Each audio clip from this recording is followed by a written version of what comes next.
Well, good morning and happy New Year's. This is December 31st, New Year's Eve. I'm going out to my hive, and I had some people ask questions about what I'm doing for my winter for help feeding and insulation. So these are the things that I am making right here. I don't know if you guys can see them very well. There you go. Ooh.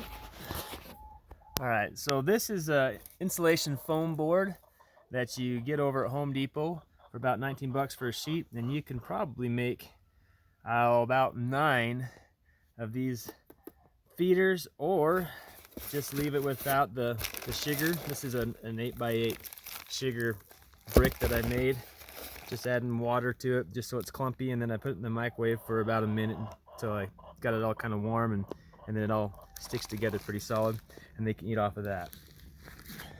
Anyhow, or you can just do an insulated inner cover, or both.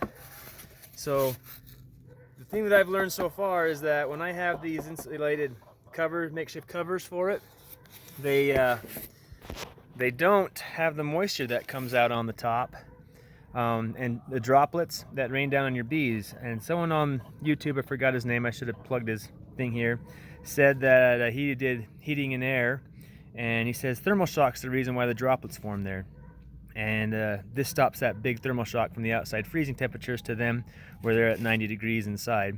It says that's why you get it on your windows inside your house when you don't have a good insulated window. And now all the moisture that builds up should go to the side walls where they can go and lick off of it, etc., if they need some water.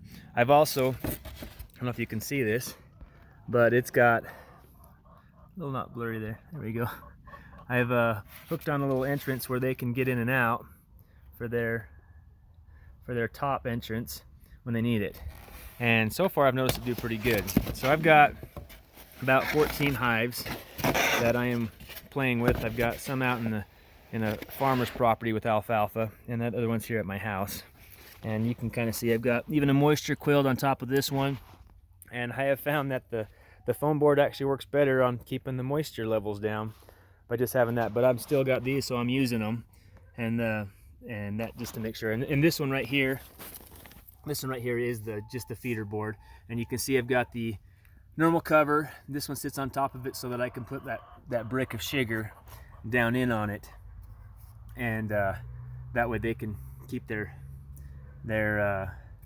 themselves from being crushed when I put the sugar in on it. And then of course I've got a little stick in there to make sure that stays up high enough that they can use it for their egress on that one. But otherwise I would just do this, and I'd have a little drill right here. And so far I'm doing okay on the bees.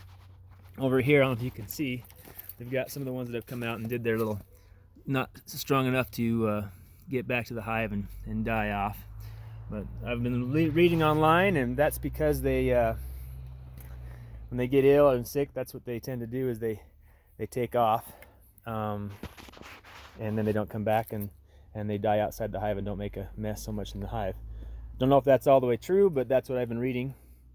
You can see I've got a couple different styles here. See, there's my insulated cover. I don't know if you can hear them in there. Ooh.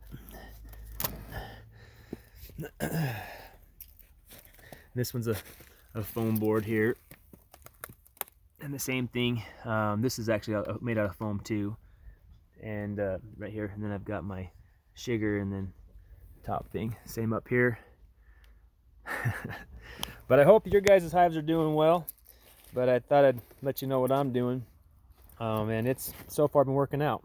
I will let you know in the spring. This is kind of a long video for a quick answer of what I'm doing for my hives, but happy beekeeping. I hope all's well for y'all, and talk to you in 2020.